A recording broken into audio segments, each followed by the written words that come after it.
Hello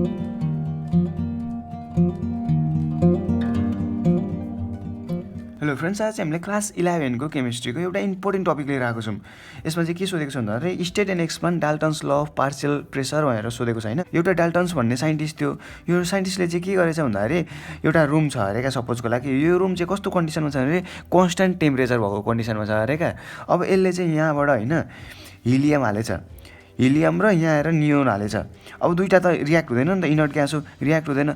अब यो हिलियमको मलिक्युलहरू यता हिलियमको मलिक्युलहरू यस्तरी बसेछ, यहाँ त धेरै हुन्छ नि त यस्तै त।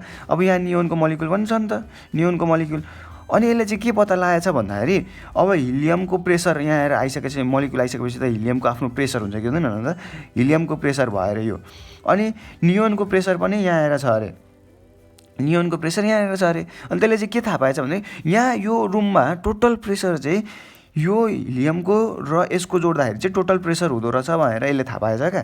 भन्नुको मतलब चाहिँ कस्तो भएछ भन्दाखेरि टोटल प्रेसर यहाँ हेर्नु त, total pressure of non reacting हो क्या यो दुईटा, non reacting gas is equal to the sum of the partial pressure of the gas भनेर भनेछ क्या।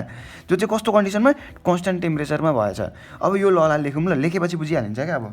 अब हेर्नु है, ल हेर्दा मात्रै अलिक लामो देखियो होइन, तर एकदम सजिलो छ। के भनेको थियो अरे डाल्टन्स लले, the total pressure exerted by the certain volume of mixture भनेको total pressure of a gas भन्दा भइगयो। Total pressure of the gas of non reacting gas भनेको नन रियाक्टिङ छ कि छैन, यो हिलियम र नियोन रियाक्ट हुन्छ भन्नु त तपाईँ आफै, रियाक्टै हुँदैन, इनर्ट ग्यास हो। Non reacting gas is equal to the sum of the partial pressure of individual component of gas at constant temperature भनेको छ नि। पार्शियल प्रेसर क्या, यसको प्रेसर र यसको प्रेसर भनेको त पार्शियल प्रेसर भन्नु खोजेको क्या। यसको प्रेसर र यसको प्रेसरको सम नै चाहिँ टोटल प्रेसरको सम हो, टोटल ग्यासको सम हो भनेर डाल्टन्सले भनेको हुन्छ, यति नै भनेको हुन्छ।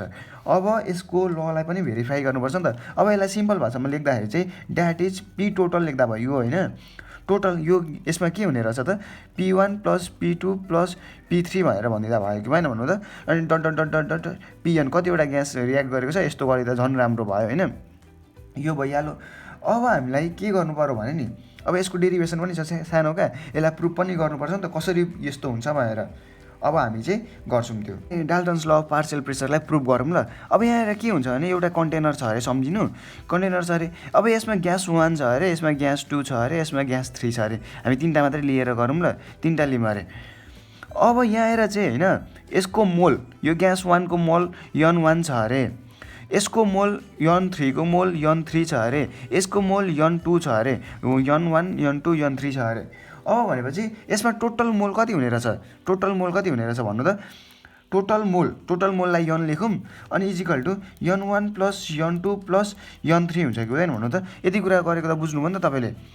अब यो इक्वेसनमा होइन माथि तलै अब यस्तो गर्न खोजेको क्या, जसरी पनि हामीलाई त प्रेसर चाहिएको छ नि त। हामीलाई के थाहा छ भन्नु त, PV = NRT थाहा छ कि थाहा छैन भन्नु त। हामीलाई प्रेसर चाहिएको छ भने Pलाई एकले छोडिदिउँ अनि NRT/V भनौँ। अब यहाँ आएर चाहिँ हामी के लेट गर्छौँ भने यो कन्टेनरमा चाहिँ इक्वल भोल्युम अफ ग्यास हालेको छौँ। यो ग्यास पनि इक्वल भोल्युममा, यो ग्यास पनि इक्वल भोल्युममा, यो ग्यास पनि इक्वल भोल्युममा हालेका छौँ भनेर भनौँ। भोल्युम पनि कन्स्ट्यान्ट भयो। अनि यो यिनीहरू सबको टेम्परेचर पनि सेम छ भनेर मानौँ।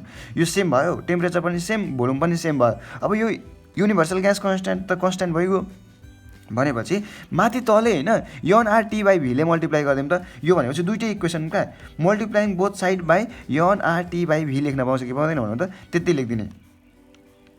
Multiplying both side by N त अलरेडी छ नि त यहाँ हेर, त्यही भएर RT/V चाहिँ गर्नुपर्छ है।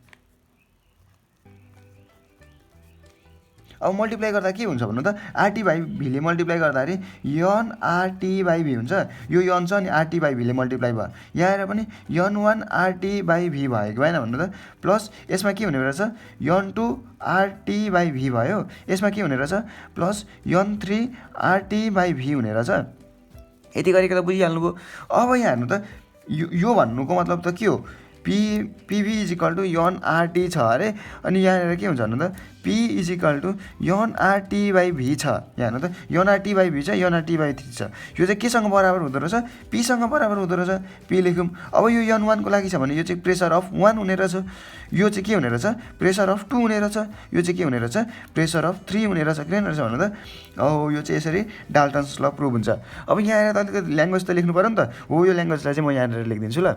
अब मैले यहाँ ल्याङ्ग्वेज पनि लेखिदिइहालेको छु, ल्याङ्ग्वेज त यति नै हुन्छ क्या। यति लेखेर अनि भिडियो हेरेर लाइक सब्सक्राइब सेयर सबै थोक हानिदिनु। यो चाहिँ अब एकचोटि प्र्याक्टिस गर्नु पऱ्यो नि तपाईँले। मैले ठ्याक्कै यहाँ स्टेट एन्ड एक्सप्लेन ठ्याक्क गरिदिएको छु। यति स्क्रिनसट हान्नुहोस् अनि यसलाई प्र्याक्टिस गर्नु मजाले।